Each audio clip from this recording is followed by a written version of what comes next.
Fatih মসজিদ ইস্তানবুলের ঐতিহাসিক Fatih এলাকায় অবস্থিত এবং এটি শহরের অন্যতম গুরুত্বপূর্ণ ঐতিহাসিক স্থান। এটি বিখ্যাত তার প্রতিষ্ঠাতা সুলতান মেহমেদ ফাতিহের নামানুসারে। বিজেতা সুলতান মেহমেদ, যিনি কনস্টান্টিনোপল জয়ের জন্য পরিচিত, তার নামে নামকরণ হওয়া এই মসজিদ ওসমানীয় নগর জীবনের কেন্দ্রবিন্দু ছিল। 1453 সালে ইস্তানবুল বিজয়ের পর তিনি এই মসজিদটি নির্মাণের আদেশ দেন। এটি শুধুমাত্র একটি উপাসনালয় নয়, বরং এটি একসময় ওসমানীয় সাম্রাজ্যের প্রধান সামাজিক ও শিক্ষা কেন্দ্র ছিল।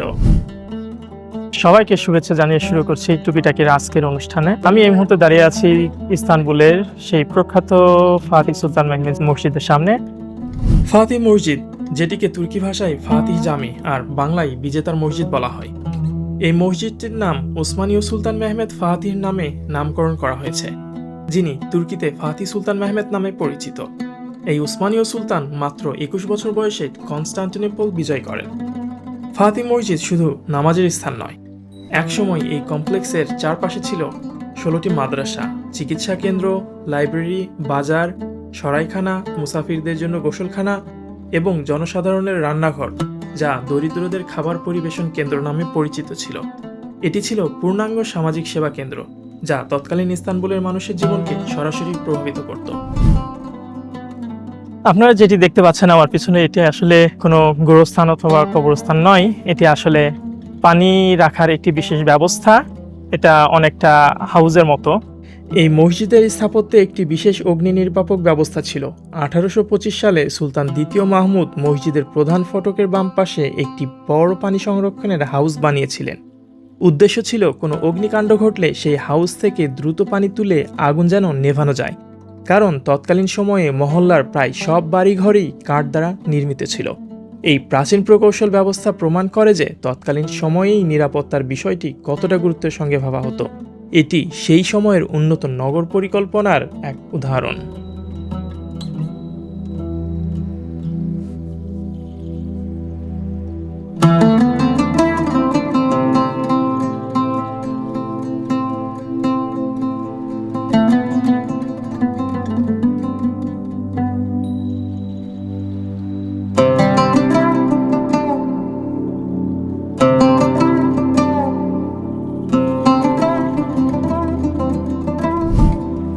আপনারা যেটি দেখতে পাচ্ছেন এখানে এই দেওয়ালে, এটি একটি ঘড়ি, প্রাচীন একটি ঘড়ি। এই ঘড়িটা প্রায় 500 থেকে 550 বছর পুরাতন। মসজিদের কম্পাউন্ডে একটি নির্দিষ্ট কাঠামো ছিল, যেখানে সূর্যের আলো পড়লে একটি বিশেষ ছায়া তৈরি হতো। সূর্যের আলো ও ছায়ার অবস্থান দেখে দিনের সময় নির্ণয় করা হতো। মসজিদের কার্যক্রম, নামাজের সময়সূচি এবং মাদ্রাসার ক্লাস সবই এই সূর্য ঘড়ির উপর নির্ভর করত। এটি ছিল ওসমানীয় স্থপতিদের জ্ঞানের এক অনন্য নিদর্শন। আমার পিছনে যে গেটটি দেখতে পাচ্ছেন, এটা ফাতিহ মসজিদ কমপ্লেক্সের একটি অবিচ্ছেদ্য অংশ। এটি একটি সরাইখানা, একটি ঐতিহাসিক সরাইখানা। তাফানে বা অতিথিশালা মসজিদ চত্বরের দক্ষিণ পূর্ব কোণের বাইরে অবস্থিত। আর ফাতিহ মসজিদের এই সরাইখানায় একটি চমৎকার প্রথা প্রচলিত ছিল। যখন কোনো বিদেশি বণিক বা পর্যটক এখানে আসতেন, তারা এই সরাইখানায় 3 দিন 3 রাত কোনো রকম টাকা পরিশোধ না করেই অবস্থান করতে পারতেন। আর কেউ যদি চতুর্থ দিনের বেশি অবস্থান করতে চাইতেন, তাহলে দরজার সামনে জুতো খুলে উল্টো করে রাখতেন। এর অর্থ ছিল তারা খুব সম্ভবত এইখানে আরও কয়েকদিন থেকে যেতে চান।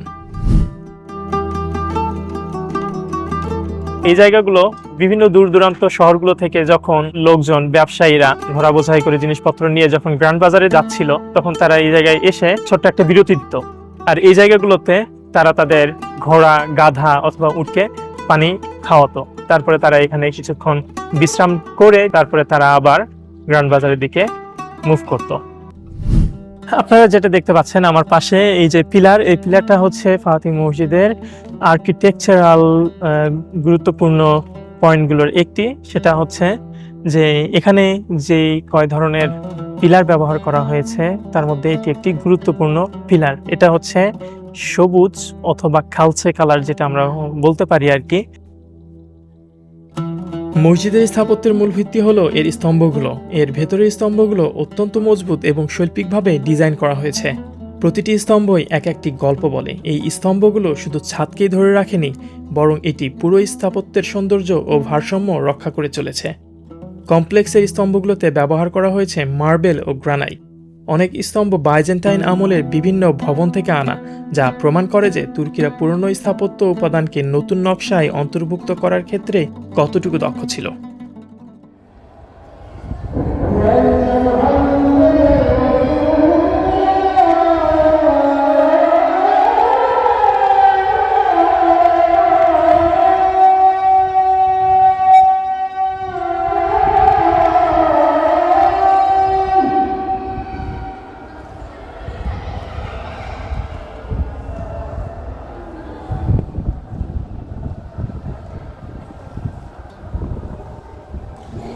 প্রথম ফাতিম মসজিদটি নির্মাণ করা হয়েছিল 1463 থেকে 1470 সালের মধ্যে, আর এর স্থপতি ছিলেন আতিক সিনান।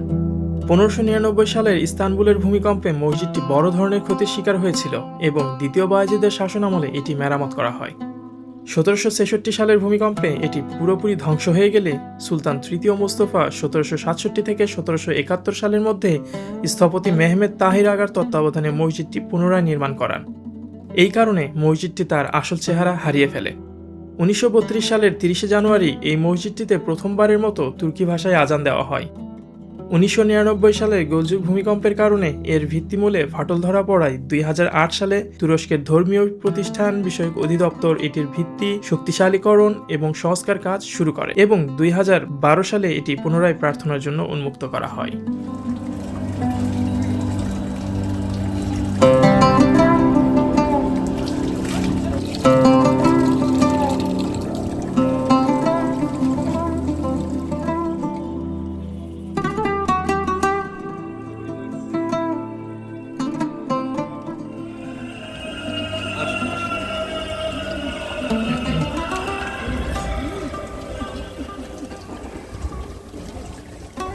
এবার চলুন মসজিদের ভিতরে প্রবেশ করি। এখানকার পরিবেশ খুবই শান্ত ও পবিত্র।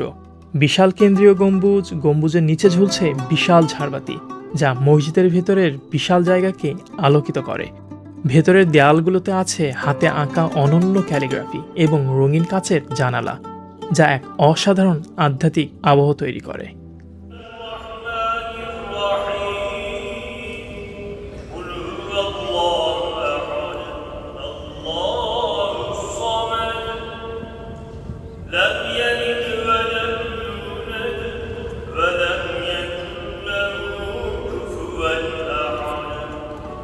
হ্যাঁ, আমরা এখন এই মুহূর্তে আছি ফাতি মসজিদের ভিতরে।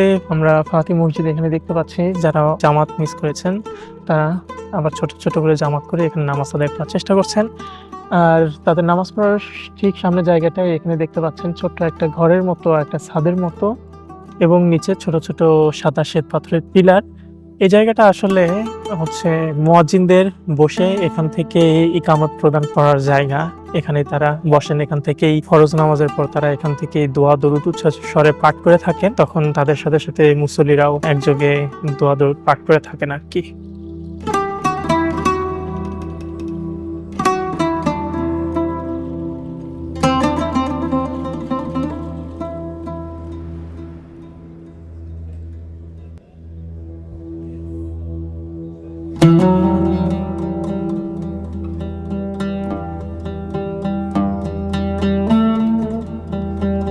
এখন আমার পিছনে যে জায়গাটা দেখতে পাচ্ছেন আপনারা, ঠিক শ্বেত পাথরের পিলার উপর দাঁড়ানো, এবং যে জায়গাটা ভিতরে অনেকে দেখতে পাচ্ছেন যে এখন কোরআন তেলাওয়াত করছে, বসে আছে। এই জায়গাটা আসলে বলা হয় সুলতান মাহফিল, মানে সুলতানের বসে থাকার বা হচ্ছে নামাজ আদায় অথবা ইবাদত বন্দিগির নির্ধারিত স্থান।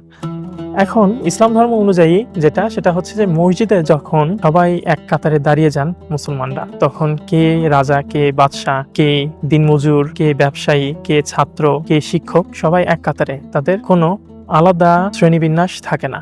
তো এটা কি কারণে সুলতানের জন্য স্পেশাল করে বানানো হলো? তাহলে কি সুলতান ধরে নিয়েছেন যে উনি সবার থেকে আলাদা? এটা মোটেও না।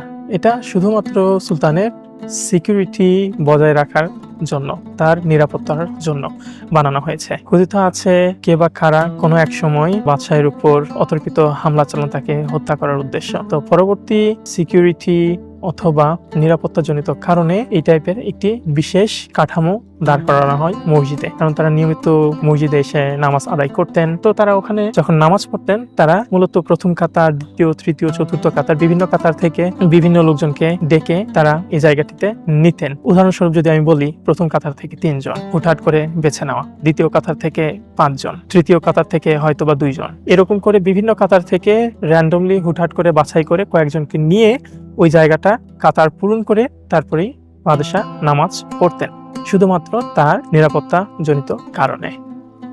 সাহনেসেমান মাদ্রাসা, যেটি ধর্মতত্ত্ব, আইন, চিকিৎসা, জ্যোতির্বিদ্যা, পদার্থবিদ্যা এবং গণিতের মতো বিভিন্ন ঐতিহ্যবাহী মুসলিম বিজ্ঞান অধ্যয়নের একটি প্রধান কেন্দ্র ছিল। এটি তুর্কি জ্যোতির্বিজ্ঞানী আলী কুশচু প্রতিষ্ঠা করেছিলেন, যাকে মেহমেদ ফাহাতি ইস্তানবুলে তার রাজদরবারে আমন্ত্রণ করেছিলেন। ফাতিহ সুলতান মেহমেদ 21 বছর বয়সে ইস্তানবুল বিজয় করেন। নির্দিষ্ট সময় পর এই মাদ্রাসাগুলো অথবা শিক্ষা কেন্দ্রগুলো প্রতিষ্ঠা করা হয়। ফাতিহ সুলতান মেহমেদ যখন 30 বছর উত্তীর্ণ করেন, উনি হঠাৎ করেই মাদ্রাসাগুলোতে শিক্ষা গ্রহণ করতে আগ্রহ পোষণ করেন এবং যখন প্রতিষ্ঠানের কর্তৃপক্ষের সাথে যোগাযোগ করেন, তখন তারা জানিয়ে দিলেন এখানে ভর্তি পরীক্ষায় উত্তীর্ণ হতে পারলেই তাকে এখানে শিক্ষা গ্রহণ করার অনুমতি প্রদান করা হবে। হিস্টোরিয়ান বলেছেন, ফাতিহ সুলতান মেহমেদ নাকি বলেছিলেন এই মাদ্রাসায় যাওয়া আসার যে মেইন ফটক, মেইন গেট, এটার পাশে যেন ছোট্ট একটা গর্ত করা হয় এবং গর্তটার উপরে কোনো মাচা টাইপের কোনো কিছু দিয়ে ঢেকে রাখা হয়, যাতে এর ভিতর কেউ না পড়ে যায়। অনেকে তখন তাকে কৌতূহল নিয়ে জিজ্ঞেস করলেন, আপনি কেন এমন একটি কাজের জন্য আমাদেরকে অনুরোধ করলেন বা আদেশ দিলেন? তখন উনি বলেছিলেন, পৃথিবীতে যারা দ্বীনি শিক্ষা অর্জন করে এবং যারা অন্যকে দ্বীনি শিক্ষা দিয়ে থাকে, তারাই সবচেয়ে উত্তম ব্যক্তি। তো এই শিক্ষার্থীরা যখন মাদ্রাসায় যাবে এবং আসবে, যাওয়া আসার পথে তাদের পায়ের ধুলোর কণাগুলো আশেপাশে যখন বাতাসে উড়ে এখানে জমা হবে, উনি যখন মারা যাবে, উনি বলেছিলেন যে আমার কবরের মাটি যেন নরমাল মাটি না হয়, এই মাটিগুলো অথবা এই ধুলোগুলো দিয়ে যাতে আমার কবরটা পরিপূর্ণ করা হয়। এর মাধ্যমে হয়তো মহান রব্বুল আলামিন আমাকে ক্ষমা করে দিলেও দিতে পারেন। ফাতিহ মসজিদের অন্যতম গুরুত্বপূর্ণ স্থান হলো এর পাশে অবস্থিত সমাধি। এখানে চিরনিদ্রায় শায়িত আছেন ইস্তানবুলের মহান বিজয়ী সুলতান মেহমেদ ফাতিহ। এটি কেবল একটি কবর নয়, বরং এটি একটি তীর্থস্থান, যেখানে প্রতিদিন হাজারো মানুষ এসে তাদের ভালোবাসা ও সম্মান জানায়। সাদা মার্বেলে তৈরি সবুজ কাপড়ে ঢাকা এই সমাধি আজও হাজার মানুষকে আকর্ষণ করে। মসজিদের অন্তরালে কিবলার দিকের গোরস্থানে সুলতান দ্বিতীয় মেহমেদ ও তার স্ত্রী গুলবাহার হাতুনের মাজার। ফাতিহর মাজারটি অত্যন্ত শালীনভাবে সজ্জিত, আর গুলবাহার হাতুনের মাজারটি একেবারেই সাদামাটা।